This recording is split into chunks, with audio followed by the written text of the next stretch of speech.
ढे TV पर आप सुन रहे हैं न्यूज़ दिस आर और हम बात करेंगे देश के पहले डीएनए बेस्ड कोविड वैक्सीन की, जिसके बारे में अभी अनुसंधान का काम चल रहा है। अहमदाबाद स्थित जायडस कैडिला ने देश में पहले डीएनए बेस्ड कोविड वैक्सीन को निर्मित करने के लिए भारत के ड्रग रेगुलेटरी अथॉरिटी से अनुमति मांगी है।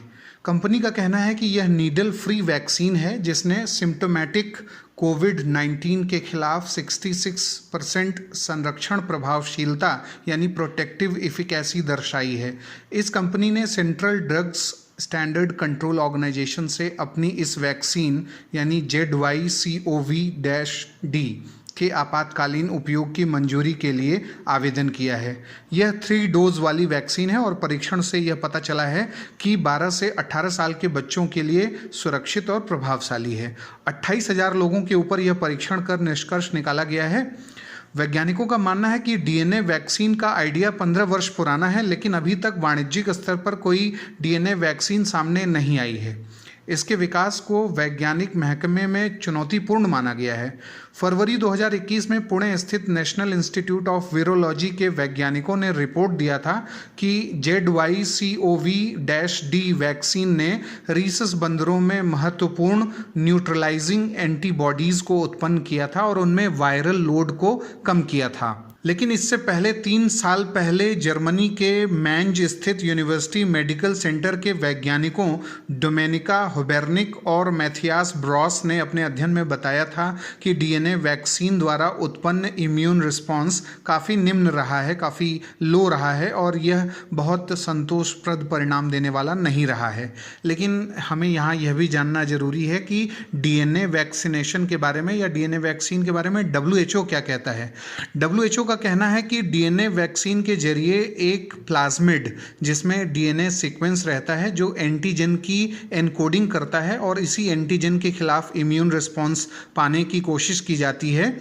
इस डीएनए वैक्सीन के जरिए प्लाज्मिड को डायरेक्ट एप्रोप्रिएट टिश्यूज़ में भेजा जाता है और डीएनए वैक्सीन में टारगेट एंटीजन के इन सीटू उत्पादन पर ही निर्भर रहा जाता है।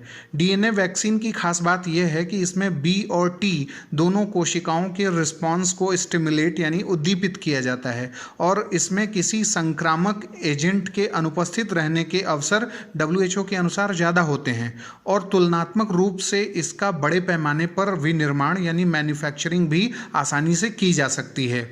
डीएनए वैक्सीनेशन के जरिए अभी तक कई संक्रामक एजेंटों यानी इन्फेक्शियस जो एजेंट्स हैं जैसे influenza virus, hepatitis B virus, human immunodeficiency virus, rabies virus, malaria parasite और माइकोप्लाज्मा के जीनों का इस्तेमाल करते हुए इम्यून रिस्पॉन्स प्राप्त किए गए हैं और कुछ मामलों में तो डीएनए वैक्सीनेशन सिद्धांत के तहत बीमारियों से सुरक्षा भी जानवरों में प्राप्त हुई है, ऐसा WHO का मानना है। अब बारी है आज के सवाल की। निम्नलिखित कथनों पर विचार करें। पहला, प्लाज्मिड शब्द को 1952 में जोशुआ लेडरबर्ग द्वारा पहली बार प्रयोग में लाया गया था। दूसरा, जोशुआ लेडरबर्ग को 1958 में मात्र 33 वर्ष की आयु में नोबेल पुरस्कार से सम्मानित किया गया था। उपरोक्त में से कौन से कथन सत्य हैं? A केवल 1, B केवल 2, C 1 और 2 दोनों, D न तो 1 न ही 2। आप अपने उत्तर हमें कमेंट बॉक्स में बता सकते हैं।